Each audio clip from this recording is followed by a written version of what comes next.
हेर्नुस् गाइसहरु, चुलो यस्तो छ, भाडा यस्तो छ, चुलो कालो छ अनि भाडा यस्तो छ। तर पनि के गरेर गाउँघरमा यस्तै कुरामा चाहिँ अब पकाएर खानुपर्ने हुन्छ। यो फलामे चुलो हो, यसलाई जति नै सफा गर्दा पनि यो कालोको कालै होइरहेको छ। अनि यो भाडा चाहिँ किन यस्तो त भन्दाखेरि यसलाई यो सुनको भाडा हो, एकदमै सुनको पहेँलो भाडा हो। यसलाई चाहिँ पोता हालेपछि चाहिँ अब कालो त हुने नै पर्यो।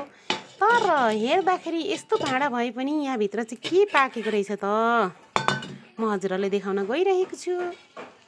तर यो भाडा यस्तो भए पनि यहाँभित्र चाहिँ यति मिठो कुरा पाकेको छ, यति मिठो कुरा। ल हेर्नुहोस्, आज मैले चाहिँ घिउमा चामल भुटेर अनि चाहिँ फ्राई गरेर चाहिँ अनि त्यस पछाडि दुध हालेर विभिन्न किसमिसहरू हालेर चाहिँ मेरो छोरा छोरीलाई चाहिँ मैले ढकने खुवाउन लागिरहेको छु। भाडा यस्तो भए पनि खानेकुरा भने चाहिँ एकदमै स्पेसल छ, मिठो छ। ल हेर्नुहोस्, खाटी खाटी खाटी खाटी पानी नहालेको ओलन हालेर यस्तो मिठो बनाएको छ। कति मिठो छ, हजुरहरूले पनि जाडो महिनामा बनाएर खानु होला। बाहिरी मात्रै कालो हो तर यहाँभित्र चाहिँ एकदमै मिठो छ, एकदमै मिठो छ। Thank you.